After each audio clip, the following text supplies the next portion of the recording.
I was so excited at the first round of applause that I mistakenly thought that was the big finale, so forgive me for that. That's what happens when you get a big round of applause. So things I took away, two amazing questions. What shows up when I do? Astonishing. What do I bring to the room when I do? I'm going to build that into my life. Words are energy, choose them wisely, align them to your values because they are your ambassadors. Before you arrive in the room, your words are beating you to it. Unity creates collaboration, but most importantly, Shireen, I don't even know if you've realised this. Oh wow, Infinity Owl. That's cool. Shireen, I don't know if you've realised, but one of the straplines on your opening slide says uncover, discover, recover. And what I think is wonderful about that is we use words to cover ourselves up. So why don't we choose words that uncover, discover and recover us? And I love that you've got that into your brand because it's fundamental. We cover ourselves with words, so make them good ones. Thank you so much, Shireen. That was really thought-provoking, and we look forward to connecting more, I'm sure. Have a good rest of the day in Malaysia. Right. Now, I could make really cheesy jokes here about pirates, but I'm not going to because I'm really excited about being more pirate. No pressure. We're going to hear from Alex, who is the author of How to Be More Pirate. And she's going to talk about pirate priorities and breaking the rules with lessons from the past. So, Alex, without further ado, if you are ready to rock, we're ready to hear from you. So, let's be more pirate. Cool. Thank you. I was so tempted just then listening to all that stuff on language and values. I was like, oh, I could talk about that and that. And no. The one thing that I always say to people when I'm actually helping them, I do a bit of coaching on public speaking, is like, don't ad-lib. Do not try and riff off all the other speakers because it's really tempting. But so many interesting things, and I'll probably end up referencing it anyway. Thank you, Jill, for a wonderful introduction. So, being more pirate.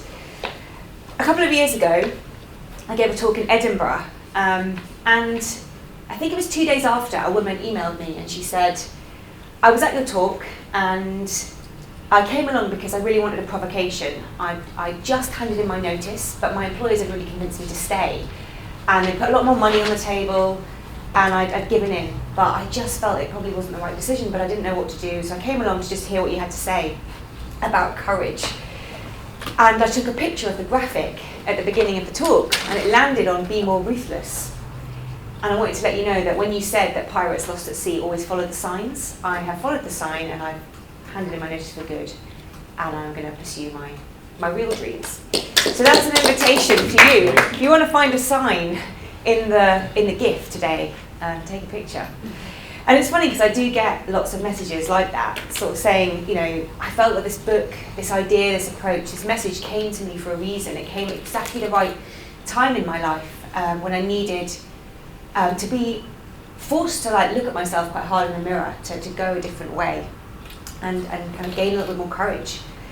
So that's really the spirit, I guess, of Be More Pirate in a nutshell. It is a book about real pirates. This is not a metaphor. This is not the kind of Silicon Valley, move fast, break things, Facebook, tech elite pirates who, frankly, don't do a lot of collaboration, in my opinion. This book, written by my co-pirate and colleague Sam, published by Penguin back in 2018, is a book about the untold history of the golden age of pirates, which is about a period of history from about 1700 to 1725. And that's where I want to start with this today, some lessons from history. Because of course we grew up with this idea of pirates. I love a GIF, in case you can't tell.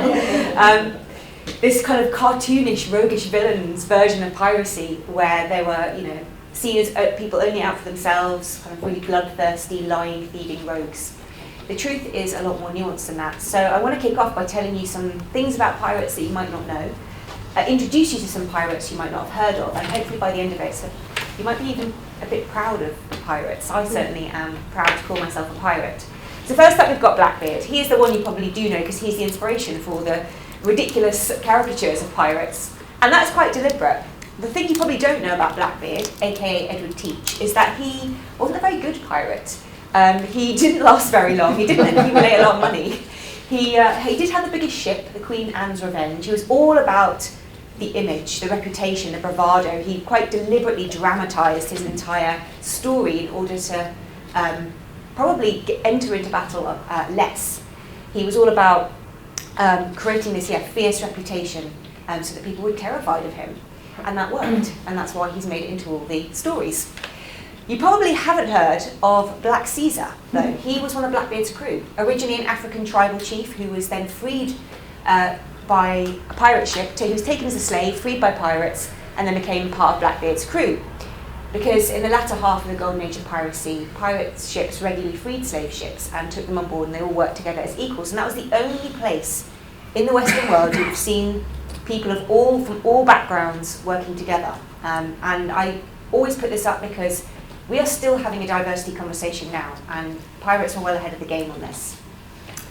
My favourite pirate is Black Sam Bellamy, and yes, there is a theme with the names.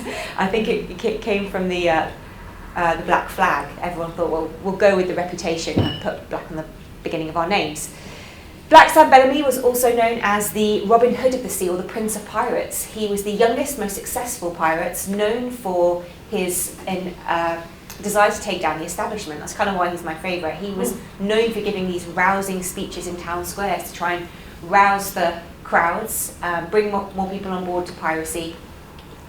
He has the best pirate quote out there, I think, when he said this: "They vilify us, the scoundrels do, when there is only this difference. They rob the poor under the cover of law, whilst we plunder the rich under the protection of our own courage."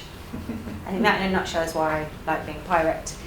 Because that's still happening today, right? We still have a 1% global elite who make up the rules to suit themselves. And Black Sam was, in the 1700s, trying to challenge that. But probably the most interesting pirates of all are the real pirate queens, Anne Bonny and Mary Read. There were female pirates. Anne Bonny, from very different backgrounds. Anne Bonny, which I think is on the left here, she came from quite a well-to-do background. Her family moved to the Americas, then she fled, married a terrible pirate called James Bonny, from whom she takes her name, left him, married a slightly better pirate called Calico Jack Rackham, who was probably the inspiration for Jack Sparrow in Pirates of the Caribbean, and then ended up leaving him and joining Mary Read, and they kind of sailed the seven seas together, were known to be incredibly ferocious female pirates. Mary came from a working class background, disguised herself as a boy, joined the army, then joined the navy and ended up as a pirate. And they were really proto-feminists. You know, they changed the game for what it meant to be a woman at the time. They completely rewrote the rules. They were love-hate figures for sure. Made it into some of there's a famous opera about Anne Bonny because she was so notorious. But they definitely challenged people's perceptions. And I think one of the most interesting things about Anne Bonny is she inspired this painting, Lady Liberty Leading the People, which you've probably seen. It's by the French painter Eugene Delacroix. He was known to be fascinated by pirates. There was the tome at the time, the General History of Pirates, was found in his apartment, which had this picture of Anne Bonny in it. And if you look at them side by side, another GIF for you, I love them. Credit to Sam for doing this, actually. You can see how similar they are. And this painting didn't just inspire Les Miserables, it also inspired the Statue of Liberty. So at a push, we could say Statue of Liberty is basically a pirate. I don't know how much the historians go in for that one, but I'm going to say it. The point being that pirates really deserve the title of being the social revolutionaries of the 1700s. In our opinion, you always get this depiction of the pirates being the kind of fiercer, more bloodthirsty ones than the navy. But the truth is probably the opposite way around. At the time, in the late 1600s, the navy was the biggest employer, out exploiting, plundering the world, and there were a lot of tyrannous captains, and it wasn't a very nice situation to be in the navy. You had a 40% chance of dying on any voyage. You didn't have a guarantee of pay when you got back, and they would send press gangs around the ports and the pubs to kind of beat people on board, so that they would then over-recruit, which probably contributed to the dying rate. So it wasn't great. I think that changes the kind of perception of why a person would want to become a pirate in the first place. It wasn't a bid to, gain more gold necessarily. It was a bid for freedom. It was about creating a life that was less miserable and just taking a chance on yourself. Because Was it really going to be worse existing outside the law? But that didn't make it easy either, of course. Suddenly, you decided to take a punt on yourself, you go off, form your own crew, you're on board a new pirate ship with 80-odd illiterate sword-carrying strangers, and you've got to figure out a way to live and work together. You've got to find a way to exist harmoniously, where there's not necessarily any one person in charge. And that's where pirates completely rewrote the rules. They realised that the current game was rigged, and if they played by their rules, they would always play to lose. So they changed the game, created new rules. The first of which was democracy, real democracy for the first time. And I say not just the white guys, because we always hold up ancient Greece as like the pinnacle of democracy, but actually only white guys got the vote there. It wasn't a fully equal society. But on a pirate ship, every single person who was part of the crew would get an equal vote. And this was primarily strategic, it was to prevent mutiny more than anything else. But it did mean that people felt valued for the first time. They put proper checks and balances on power, dual governance, which is the system that is mirrored in Parliament today. Albeit it doesn't really work that well all the time, but whatever, it was meant to. On a pirate ship, it did work quite well. You had the captain and the quartermaster as equals. The quartermaster would challenge the captain's power, so they would kind of be the voice of the crew, and they would take charge of things like punishment and the money, things that would be abused by a bad captain, and it meant that the captain couldn't do whatever they wanted. And those two roles could be voted in and out at any time by that equal vote system. So you were never in charge for life. It was real situational leadership. They put in place equal and transparent pay, because of course nothing causes conflict like money. This was to prevent mutiny again. But again, we are behind this. We still haven't got equal and transparent pay in our organisations. But again, pirates couldn't afford not to, so they made sure everyone knew what everyone was getting, and the roles that had more risk and responsibility attached would typically get 2 to 4 times more than the average crew member.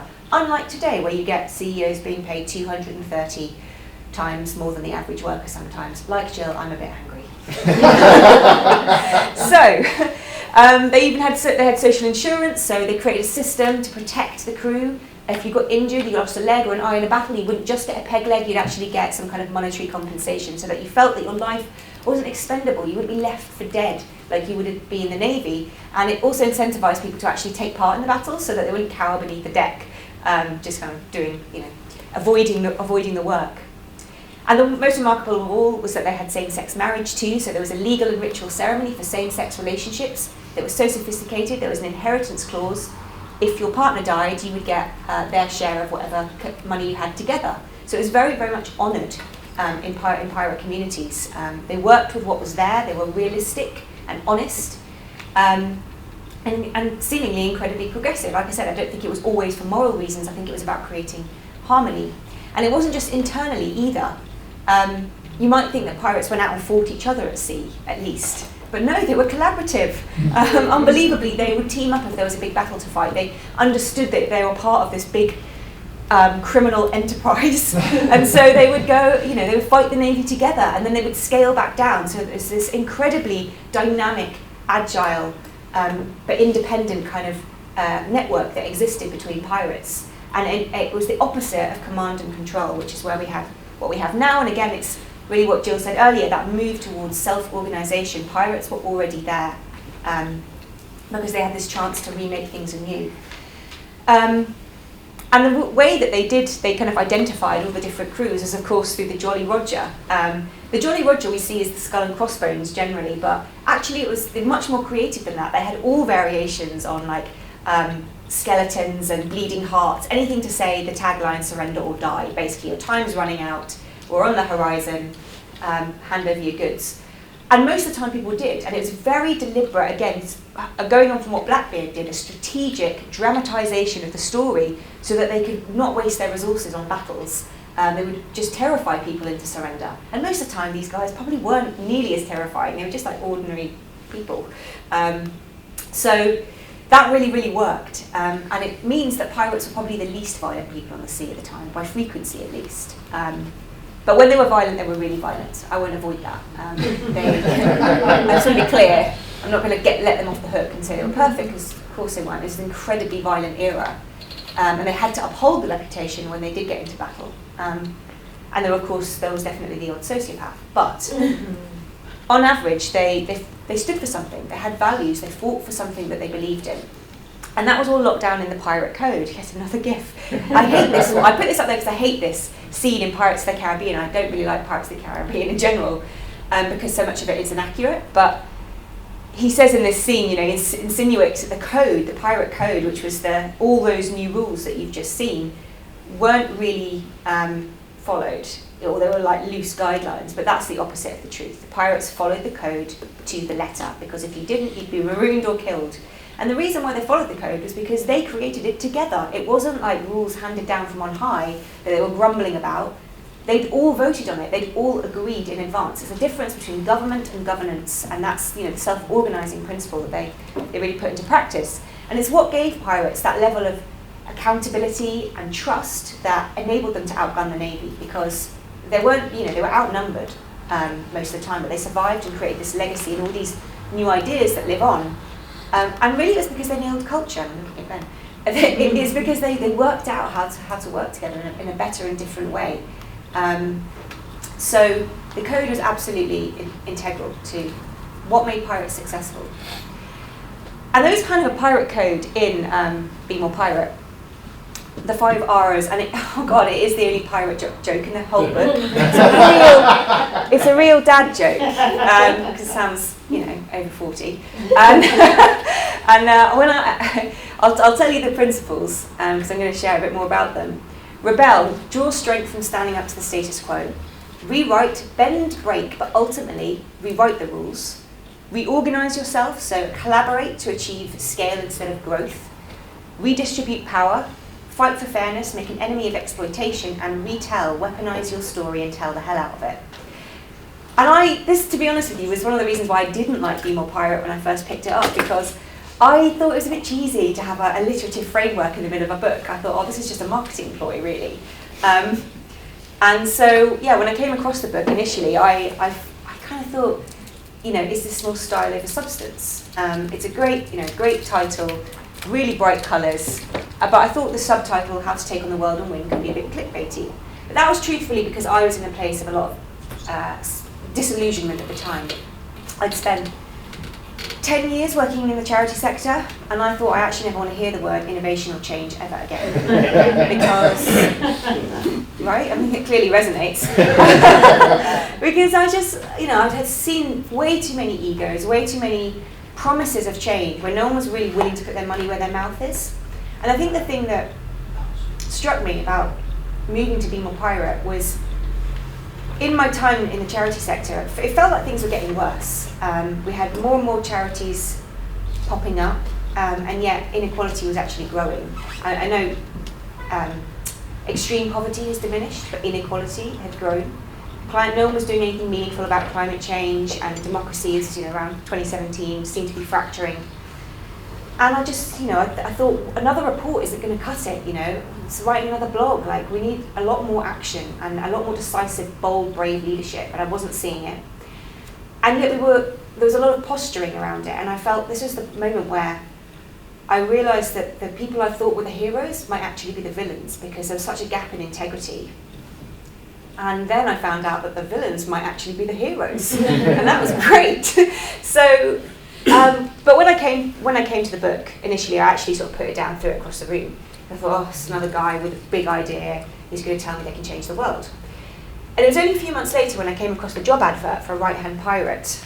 I was like, this is interesting. And it had 2 points in his initial job advert, which was, I need someone to help me turn my book, Be More Pirate, into something bigger and stop me from disappearing up my own arse. And I think both still stand true in a way. Sam won't mind me saying that. And I thought, okay, I read the book, I went back, read it the whole way through, and even though I still had a lot of questions and scepticism, it was interesting. I'd never seen change presented in this way before with this story. So I applied for the job and was very direct with him in the interview and said, is your book more style over substance? And he was like, you tell me. All I know is I'm getting messages from people all over the world telling me that this book seems to be helping them. It seems to be making a difference, and they're actually taking action off the back of it, and I don't know what to do with it all. And Sam was so honest and transparent with me that I thought this could be, this feels like a different kind of leadership to me. So I dove into those messages and found them, and there were things like this: "Hey Sam, just finished reading Be More Pirate. The world is full of brilliant books written by some great minds, and I've read some of them, but your book is different. It resulted in action." We had lots on Twitter, and I had to go back through all those messages. This guy, Stephen Carr, who's featured many times in our stories, has written his rebellion against the betting industry. He wrote it in the beginning of the book. "I'm going to fuck up fixed odds betting terminals. Something about foam, you evil wankers." Just all the swearing, but that's kind of part of the pirate thing. So Steve's great. And I kind of went through all the 500 unread emails that Sam had gathered for my perusal. And there was so much interesting stuff that I took on the job. Started as right-hand pirate, and the first thing I did was throw a party on this boat, which is the Golden Hind, moored by London Bridge. We had a pretty euphoric event back in September 2019. It's really hard to actually throw an event on this ship because it is a 16th century ship, and if you're over 5'8", no chance. But people went with it. 10 people stood up, announced the mutinies that they wanted to start. I'm so honoured and pleased that so many of those people on that ship in the beginning are still with us, are still very much a big part of the pirate crew. And that's really what I want to share with you today, is some of the actual tangible things that the community has done, because we started to build a collaborative, self-organising network off the back of it. I never imagined it would be another book, but I did put it all into another book because there was so much substance and there was so many useful things to share about how do you be a pirate in the 21st century. Because I was always interested in the practical. I didn't want this to just be another inspiring concept. I wanted to know the reality, because frankly that's what we care about, isn't it? We care about our day-to-day, the things that we're facing, the challenges that we have, and how can these ideas, those principles, really help guide you. And that's what I've been learning, and I'm continually learning from our community. So first up, we've got Rebel. Draw strength from standing up to the status quo. The moment that we took Be More Pirate seriously was when we got a pirate code sent to us from a human rights NGO, of all places. I think that was sounds like, wow. And the director, this is an organisation called CRIN, the Child's Rights International Network. The director, Veronica, said, there's so much we need to challenge about the charity sector, about the NGO sector, and obviously that resonated with me. She said, look, first of all, I think we're just funding ourselves into existence. I don't think we're really challenging or changing anything much. I think we are chasing the funding alone. Secondly, I think we're peddling narratives of misery, and I don't think that misery helps anyone. We're making people feel guilty and ashamed through the stories that we're telling in order to get more funding and more money, and I want to change that. How can we tell narratives of hope and change the story? And I think we are using way too much jargon. These are the three that I remember the most. I think we are actually hindering people's ability to understand what we do by using so much human rights and intellectual language. And we need to change that, and we need to use plain English, and we need to call it out, to do, and actually kind of make fun of it a bit. And that's what they did. She sat down with her crew, her team, asked the most difficult question an organisation can ask, which is, should we really exist? Are we doing anything really useful? And they said, yeah, I think we are, but I think we need to be braver about it. So they wrote their pirate code, really honed in on their values. And as a result, they started to take their campaigns way more to the edges of the map, as we would call it. They were like, we're going to go and we're going to be a lot bolder about this. So they started campaigning for things like campaigning against forced virginity testing, which still happens in parts of the world. They campaign against the sterilisation of children who've got learning disabilities, which again happens. They're like, this is the stuff no one's talking about, and this is the stuff we are going to talk about as pirates. And interestingly, their donors like them more now. Their funding increased because they were like, wow, you really stand out. You stand for something. So that's the path that they've continued to go down. So Rebel. But the thing I want to say about rebellion, as I was learning what it meant from everybody in the community, it's really hard to rebel. If it wasn't, we'd all be doing it.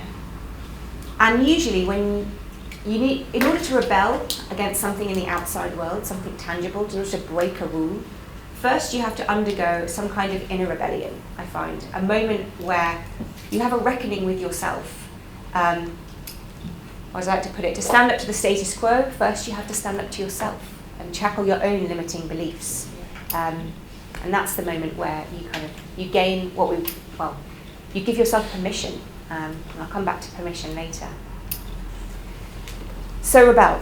Next up we've got rewrite, because frankly, if you just rebel and break the rules and you leave a void, you're not really doing anyone any favours.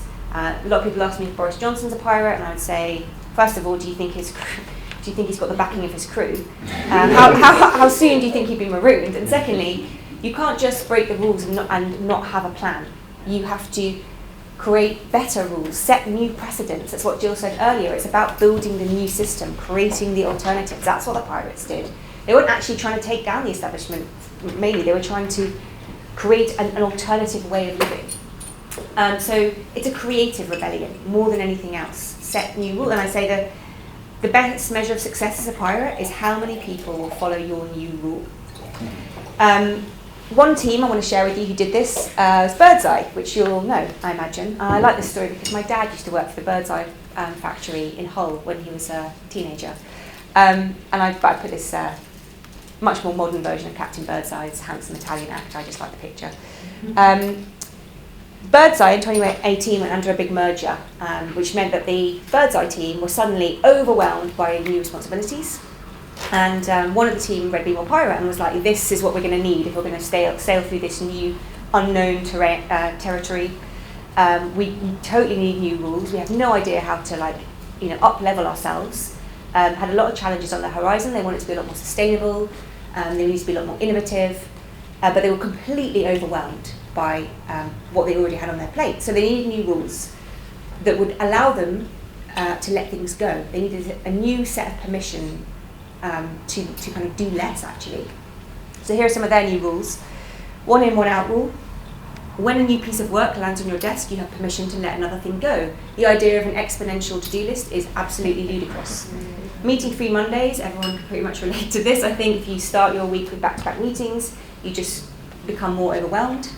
And a be here now rule, which was no mobile phones in meetings, because everybody was just constantly trying to do 2 things at once. And they were really simple rules that they could get going immediately with to help them.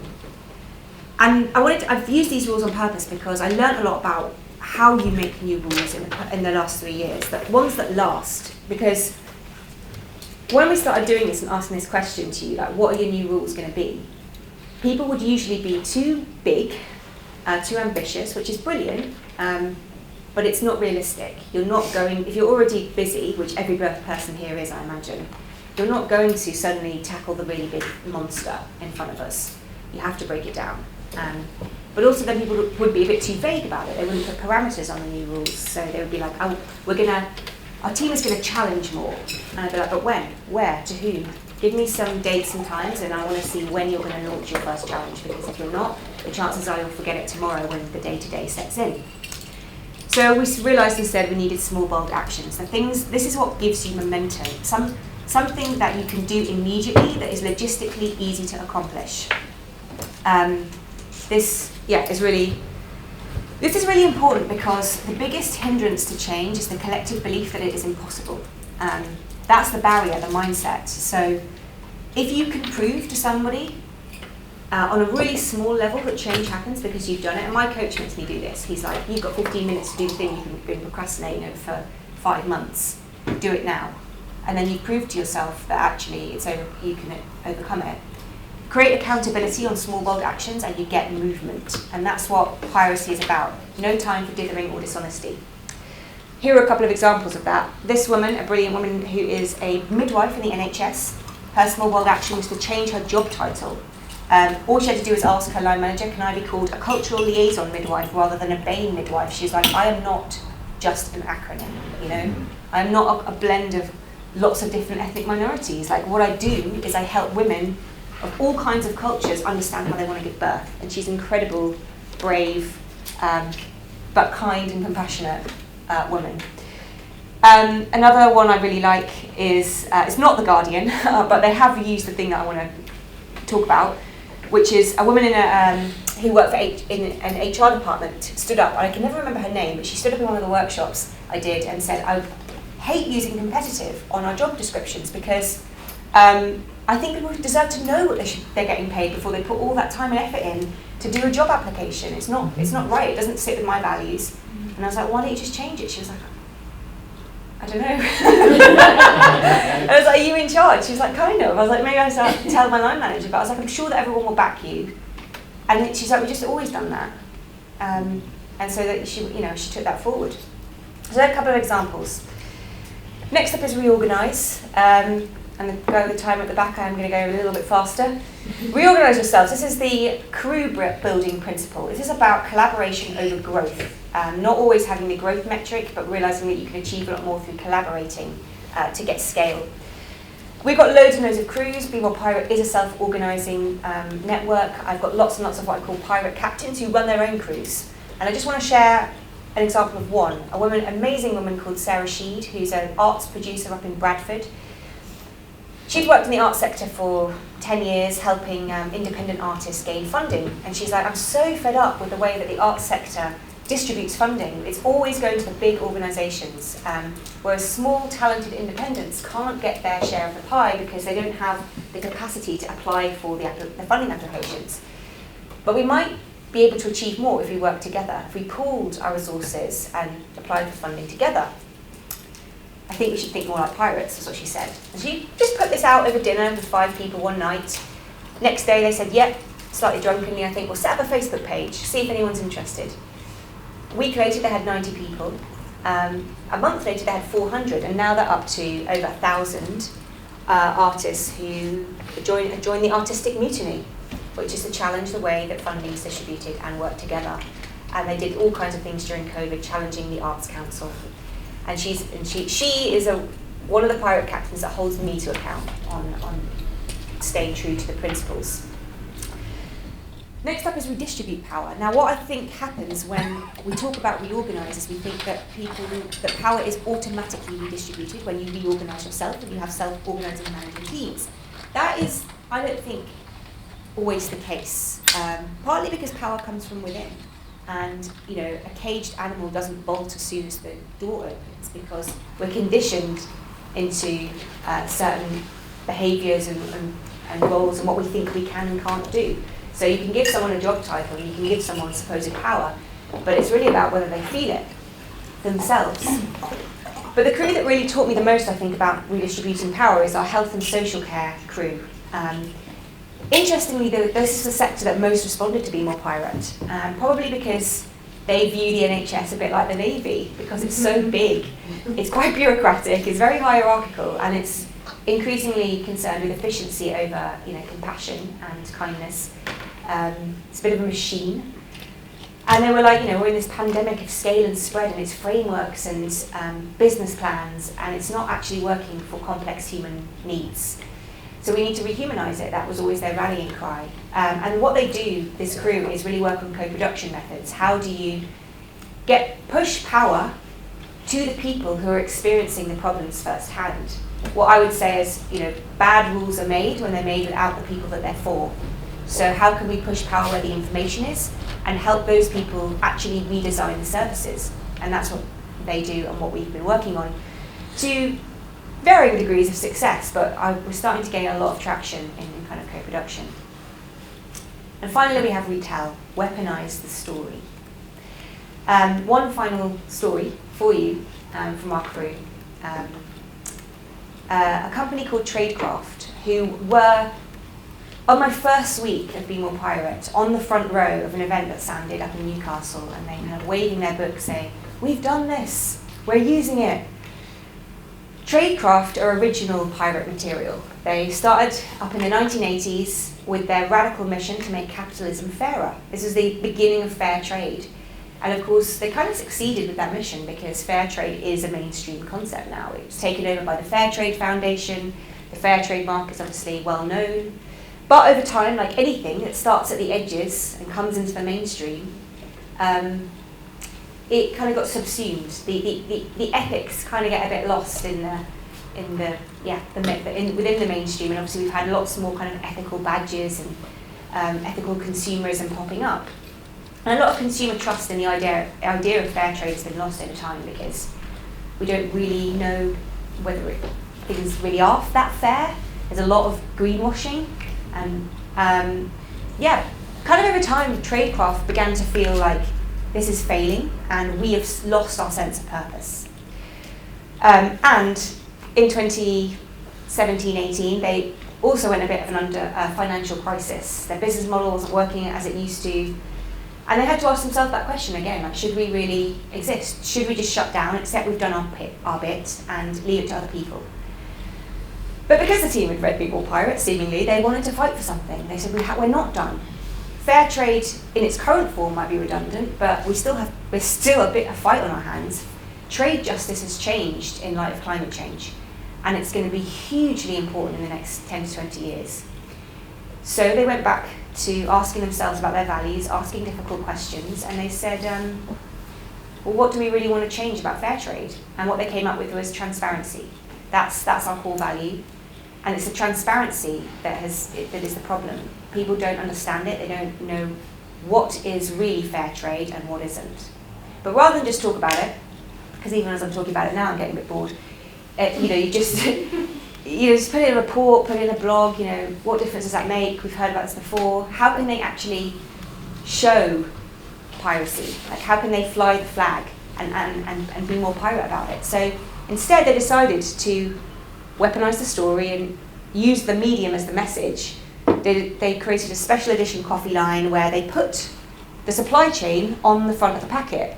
So you can actually see, you can't see it here, but how much the farmers get, how much the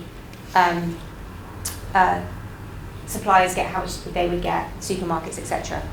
And then there's more information on their website, but it's to show we are the only ones who are really being transparent about this. And obviously, put some pirate branding on it too. So I took a lot of inspiration from Tradecraft's journey, and a journey that they're still on. The final thing, I only got a few more minutes, but the final thing I want to say about weaponizing the story and storytelling, because of course all of this is a story. I've told lots of stories. The power of being a pirate is basically the story. The fact that you can step into this idea of pirate, it's like an avatar, a disguise. It's what gives you a sense of agency and power. But really, for me, the most, especially when I'm doing movement building, change happens when people actually feel something. That was a real penny drop moment for me in building this movement. 6 months after that party on the Golden Hind, I did another event for the crew, and for whatever reason, the mood was more somber that time. We had some climate protests that day. We had a lot of chaos around Brexit. This is 2019. And everyone just felt a bit heavy with it all. And so rather than try and create a party vibe, I said, okay, well, let's just work with what we've got and share how you're feeling. Share if it's a struggle right now, just come up and speak about what you're doing. And everybody did, and it was amazing. I got loads of messages after from people saying this was so transformative, really moving. And a woman said, I got goosebumps when I heard the speakers, and that just dropped something for me. That's how you create a movement. People have to feel it, really feel it in the room. And I'd been in so many change networking events up until that point where it was all information and it was all logistics. That's not what makes people want to do anything at all. And that's why the pirate movement works, because you're connected to this story, this sense of historical change, and there's a huge parallel between where they were in the 1700s and where we are today, and that moment of are you going to step up? Are you going to do something? And I also realised in that second event that I tried to replicate the first event, because that's how I'd been taught to do things.